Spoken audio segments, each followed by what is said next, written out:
Hello, hello, hello, good people. Hello, good people. I am Dr. Hollie Kelly, and this is Dr. Kelly's perspective for a Wednesday, September 16th, 2020. Okay, so I have to share this with you very quickly.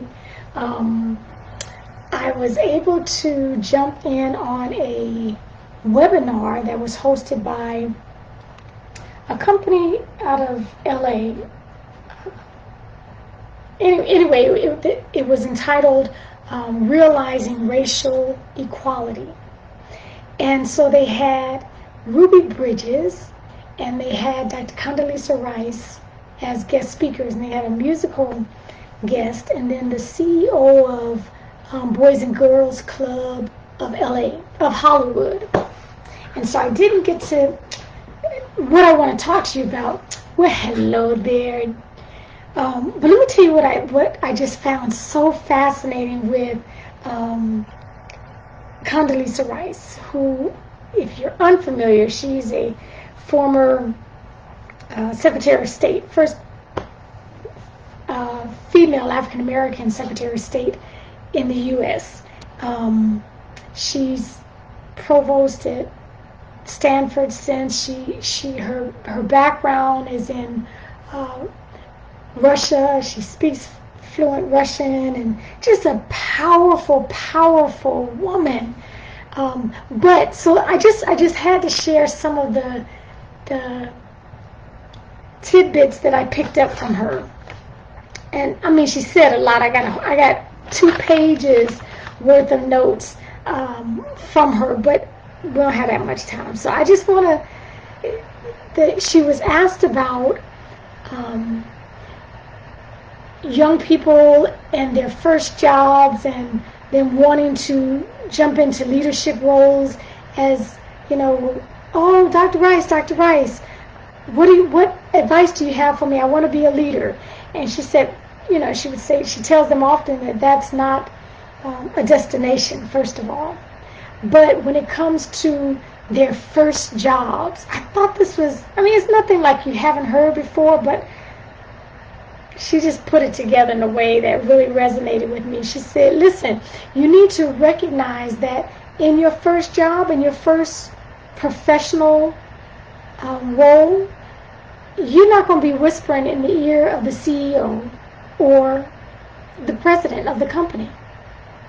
That's not going to happen at your first job. So don't be so quick to hurry that process, or you will not be prepared for it, because there are dues that have to be paid. My pastor often says, you get out there overexposed and underdeveloped so often because we live in a microwave society, and we want it quick, and we want to rise, and we want to climb the ladder, and we want things to happen like this. We put ourselves in positions where we are not deep in our knowledge. We know a little sprinkling. Now this is Hollie Kelly. Okay, she didn't go all into this, but it just, I'm using her to springboard off. We really cannot rush some things. It's like when you're talking to a 16-year-old, you want to dump 40 years worth of knowledge and wisdom and mistakes and learning on a 16-year-old. Some of that's just going to take time. They have to grow into that.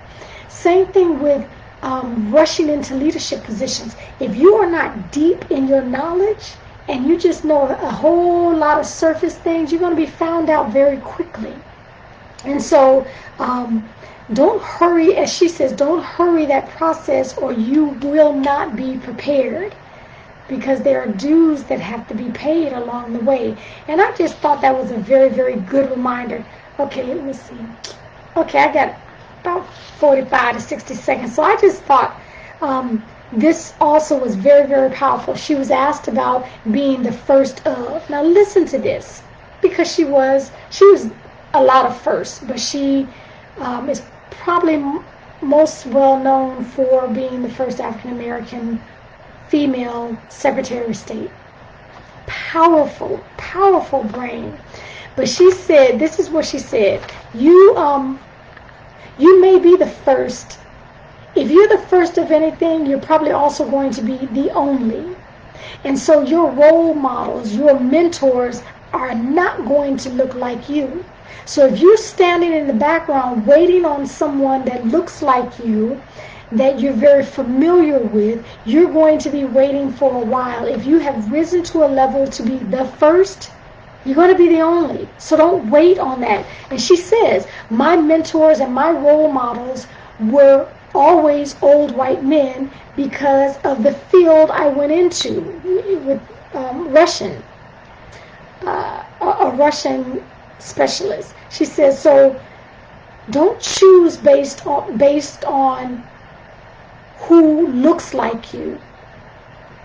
Choose a role model, choose a mentor, because you believe they will advocate for you and they believe in you. And then she said, you also have to prove yourself to your mentor. It's not like you can run up, oh, Dr. Rice, can you be my mentor? No. You have to do some of your proving. She said, believe in yourself and walk in that room as if you own it. Not out of arrogance, but because you've prepared yourself to walk in that room.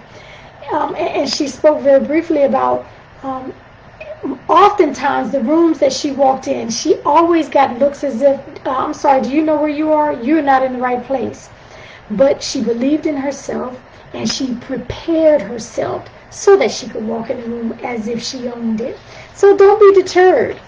She said, prepare for it and go for it.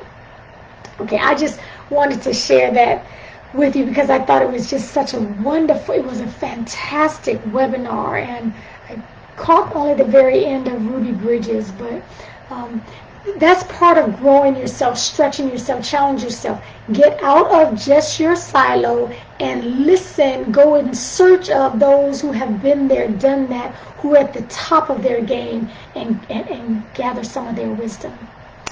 Okay, I hope you enjoyed it. LBJ was Barbara Jordan. Yes, okay, thank you.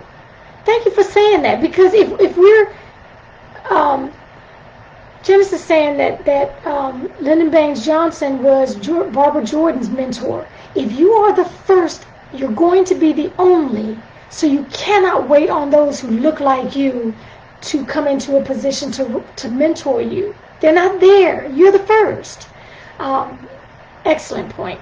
Okay, so that is my offering today to you. If you're going to put yourself out there, don't shrink back and wait on people who look like you. That's probably not going to happen. Okay, thanks for jumping on and joining me. Some point tomorrow, Thursday, Thoughtful Thursday, September 17th, I will see you. But until then, take real good care of yourselves.